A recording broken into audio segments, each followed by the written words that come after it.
नमस्कार साथियों, जय हिंद जय भारत। साल 2024 में होने वाले लोकसभा के चुनाव में किसकी लहर चलेगी और कौन सा दल कितना पानी में खड़ा है, यूपी बिहार से लेकर के हरियाणा तक देश के सभी राज्यों का ओपिनियन पोल हम आप लोगों के सामने रखने वाले हैं, जिसमें कौन से राज्य में कौन सी पार्टी का दबदबा है और कौन से राज्य में कौन सा दल कितना पानी में खड़ा है। इस वीडियो के माध्यम से पूरा साफ हो जाने वाला है, तो आप बने रहे वीडियो के अंत तक। अगर हिंदी प्रदेश के बड़े राज्यों की बात करें तो जहां पर भारतीय जनता पार्टी ने 2019 के चुनाव में लगभग क्लीन स्वीप कर दिया था, वहां पर अभी का समीकरण क्या बता रहा है, हम आप लोगों को पूरी जानकारी दे देने वाले हैं। साल 2014 से लेकर के साल 2019 तक मोदी की लहर पर सवार भारतीय जनता पार्टी के लिए क्या हालात इस बार बदल चुके हैं, या फिर केंद्र की राजनीति में फिर से भारतीय जनता पार्टी की 2024 में सरकार बनने जा रही है। यह सवाल अब लोकसभा के चुनाव से ठीक एक साल पहले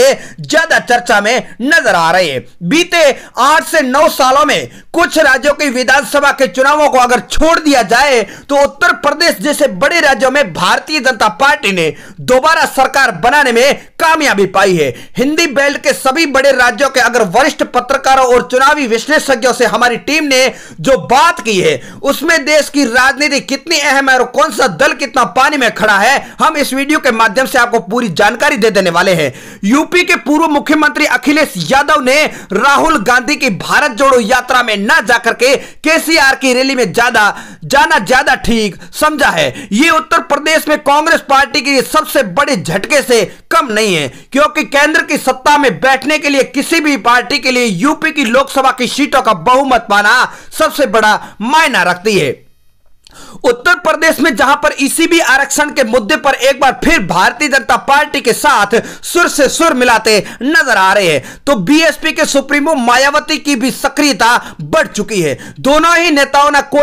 कोई भी कदम अभी तक भारतीय जनता पार्टी के लिए फायदा पहुंचाने के नजरिए से भी देखा जा रहा है। समाजवादी पार्टी के दलित वोटों में सेंध लगाने के लिए पश्चिमी यूपी में सक्रिय चंद्रशेखर आजाद के संपर्क में भी नजर आ रहे हैं। साथ ही जाटों और गुजरों का भी समीकरण बनाने के लिए राष्ट्रीय लोकदल के नेता जयंत चौधरी और गुर्जर समुदाय में आने वाले मदन भैया जैसे चेहरों पर अपने पाले में लाने की कोशिश कर रहे हैं। आखिर 2024 में किसकी सरकार बनने जा रही है, क्योंकि विपक्ष में मोदी के सामने कई बड़े चेहरे प्रधानमंत्री बनने की कवायद में खड़े हैं। ऐसे में अगर बात कर ली जाए तो राहुल गांधी, अखिलेश यादव और ममता बनर्जी और आम आदमी पार्टी के संयोजक अरविंद केजरीवाल जैसे कई बड़े दिग्गज नेता खड़े हैं। आखिर 2024 में किसकी बनेगी सरकार और देश की अगली बागडोर 5 सालों के लिए किसके हाथ में रहने वाली है। साथियों, हम देश के तमाम राज्यों का ओपिनियन पोल आप लोगों के सामने रखने वाले हैं, तो आप बने रहे वीडियो के अंत तक। और पहली बार चैनल पर विजिट किया तो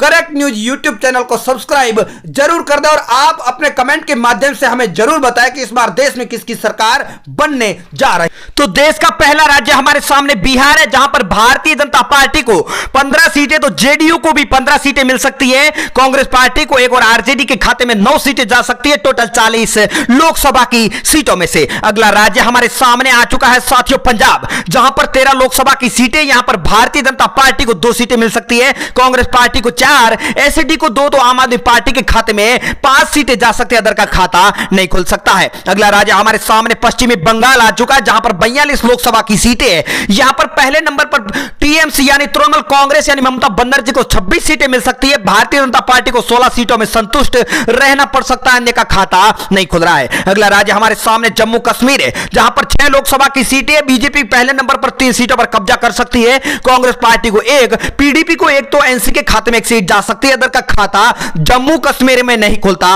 बताया जा रहा है। अगला राज्य हमारे सामने तेलंगाना है, जहां पर 17 लोकसभा की सीटें है, पहले नंबर पर यहां पर कांग्रेस पार्टी को 6 सीटें जा सकती है, भारतीय जनता पार्टी को 5, एएमआईएम को 3 तो टीआरएस के खाते में 3 सीटें जा सकते हैं, इधर का खाता नहीं खोल सकता है। अगला राज्य हमारे सामने उत्तराखंड है, जहां पर 5 लोकसभा की सीटें, यहां पर Bharatiya Janata party clean sweep करती नजर आ रही है, 5 सीटों पर बीजेपी कब्जा कर रही है, अदर पार्टी का यहां पर खाता खुलना नामुमकिन बताया जा रहा है। अगला राज्य हमारे सामने आ चुका हरियाणा, जहां पर 10 लोकसभा की सीटें है, यहां पर भी पहले नंबर पर भारतीय जनता पार्टी का कमल 6 सीटों पर खिल सकता है, कांग्रेस पार्टी को 4 सीटें मिल सकती है, जेजेपी का खाता नहीं खुल रहा, आम आदमी पार्टी और अदर को यहां पर निराश होना पड़ सकता है। अगला राज्य हमारे सामने केरल आ चुका है, जहां पर 20 लोकसभा की सीटें है। यहां पर पहले नंबर पर कांग्रेस पार्टी को 10 सीटें मिल सकती है, दूसरे नंबर पर एलडीएफ के खाते में 8, तो भारतीय जनता पार्टी को 2 सीटें मिल सकती है, यूडीएफ और अदर का खाता नहीं खुल सकता है।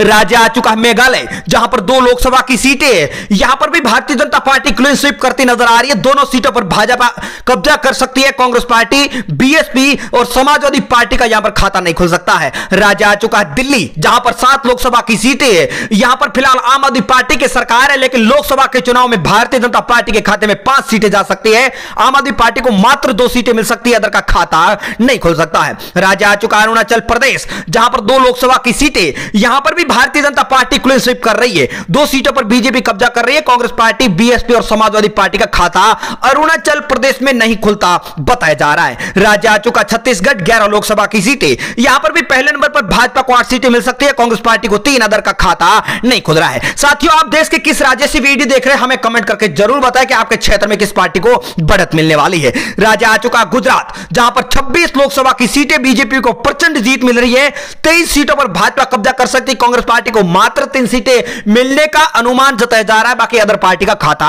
नहीं खुल सकता है। राज्य आ चुका मिजोरम, जहां पर 1 लोकसभा की सीट है, बीजेपी के खाते में सीधी सीट जा रही है, Congress party, BSP, Samajwadi party और अदर का यहां मिजोरम के अंदर खाता खुलना असंभव बताया जा रहा है। अगला राज्य हमारे सामने राजस्थान, जहां पर फिलहाल कांग्रेस पार्टी की सरकार है, लेकिन अगर लोकसभा के चुनावों की बात करें तो यहां पर भारतीय जनता पार्टी को 25 में से 22 सीटें मिल सकती है, कांग्रेस पार्टी को 2, बीएसपी का खाता नहीं खुल रहा, आरएलपी को 1 सीट जाने का अनुमान है। महाराष्ट्र की बात करें 48 लोकसभा की सीटें, यहां पर भारतीय जनता पार्टी पहले नंबर पर 32 सीटों पर कब्जा कर सकती है, एनसीपी को 8, कांग्रेस पार्टी को 4, तो शिवसेना के खाते में 4 सीटें जा सकती है। राज्य आ चुका हिमाचल प्रदेश, जहां पर 4 लोकसभा की सीटें, फिलहाल यहां पर कांग्रेस पार्टी की सरकार है, लेकिन लोकसभा के चुनावों की बात करें तो यहां पर भारतीय जनता पार्टी को 3 सीटें जा सकती है, कांग्रेस पार्टी को महज 1 सीट मिल सकती है, इधर का खाता नहीं खुला। लक्षद्वीप, यहां पर 1 लोकसभा की सीट कांग्रेस पार्टी के खाते में जा रही है, भारतीय जनता पार्टी, बहुजन समाज पार्टी और समाजवादी पार्टी का लक्षद्वीप के अंदर खाता नहीं खुलता बताया जा रहा है। अगला राज्य हमारे सामने आ चुका है गोवा, जहां पर 2 लोकसभा की सीटें हैं, यहां पर Bharatiya Janata party clean sweep कर रही है, दोनों सीटों पर कब्जा कर सकती है, कांग्रेस पार्टी, आम आदमी पार्टी और अदर का यहां पर गोवा के अंदर खाता खुलना नामुमकिन बताया जा रहा है। राज्य आ चुका त्रिपुरा, जहां पर 2 लोकसभा की सीटें हैं, यहां पर भी दोनों सीटें बीजेपी के ही खाते में जा रही है, यानी भाजपा का कमल दोनों सीटों पर खिल रहा है। अदर पार्टी यानी कांग्रेस, बीएसपी, समाजवादी पार्टी का यहां पर त्रिपुरा के अंदर खाता नहीं खुल सकता है। असम की बात करें तो 14 लोकसभा की सीटें हैं, यहां पर भी पहले नंबर पर भारतीय जनता पार्टी का कमल 11 सीटों पर खिल सकता है, एआईयूडीएफ के खाते में 2 सीटें जा सकती है, यानी दूसरे नंबर पर कांग्रेस पार्टी को 1 सीट मिल रही है। राज्य ओडिशा आ चुका है, जहां पर 21 लोकसभा सीटें हैं, यहां पर पहले नंबर पर बीजेडी को 10 सीटें मिल सकती है, भारतीय जनता पार्टी के खाते में 7 सीटें जा सकती है, कांग्रेस पार्टी को 4, एनसी का खाता नहीं खुल रहा तो को भी यहां पर निराश होना पड़ सकता है। मणिपुर की बात करें तो यहां पर 2 लोकसभा की सीटें हैं, यहां पर कांग्रेस और भारतीय जनता पार्टी में टक्कर हो सकती है, 1 सीट बीजेपी को मिल रही है, तो 1 सीट यहां पर कांग्रेस पार्टी को मिल सकती है, अदर पार्टी का मणिपुर के अंदर खाता नहीं खुल सकता है। अगला राज्य हमारे सामने आंध्र प्रदेश है, जहां पर 25 लोकसभा की सीटें हैं, पहले नंबर पर कांग्रेस वाईएसआर को 10 सीटें मिल सकती है, भारतीय जनता पार्टी को 9 सीटें मिल सकती है, कांग्रेस पार्टी को 3, टीडीएफ के खाते में 4 सीटें जा सकती है। तमिलनाडु की बात करें तो यहां पर 39 लोकसभा की सीटें हैं,